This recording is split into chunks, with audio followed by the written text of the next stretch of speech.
Concernant les tireurs de pénalty, chaque entraîneur a sa propre stratégie.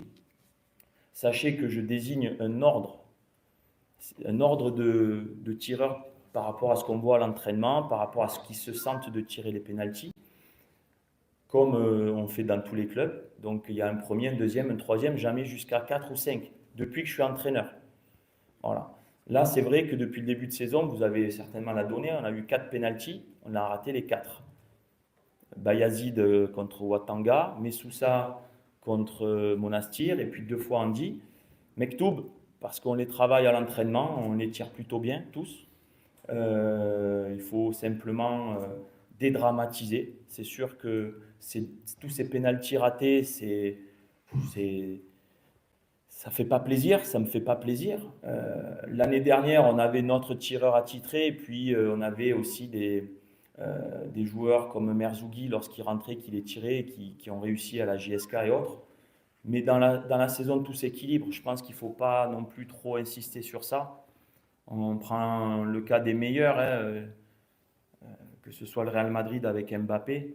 J'ai tout entendu dans la semaine en disant oui, vous avez vu, Ancelotti il a changé, et puis finalement, regardez, Mbappé l'a retiré, il a raté. Alors que Mbappé en Coupe du Monde avec la France, c'est sur la finale, je crois, c'est 4 pénaltys ou 3 pénaltys mis. C'est le football. Il faut être joueur de ballon pour comprendre ça. Tirer un penalty en s'amusant dans la cour ou sur un terrain où il n'y a personne, c'est moins difficile que lorsqu'il y a un public et où il y a une pression.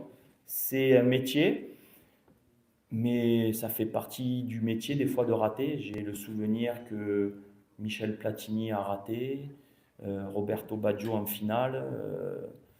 J'ai plein de souvenirs comme ça où il y a des joueurs qui ratent des pénaltys, Didier Drogba. Ça fait partie du football, mais l'essentiel, c'est encore une fois de garder confiance. Et pour répondre clairement à votre question, je n'oblige pas un joueur à tirer. Je donne un ordre. Si le joueur ne se sent pas parce qu'il a été victime de la faute, ou qu'il ne se sent pas parce qu'il y a trop de pression, ou qu'il n'est pas dans un bon jour. Donc voilà, tout simplement. Après, les joueurs sont libres d'échanger, mais ce que je ne veux pas, c'est que ce soit le bordel en disant c'est moi qui tire, on se tire le ballon, c'est pas ça. C'est pour ça que je mets une hiérarchie. Le premier se sent pas, le deuxième prend sa responsabilité. S'il se sent pas, il y en a 3, 4 et 5. Voilà.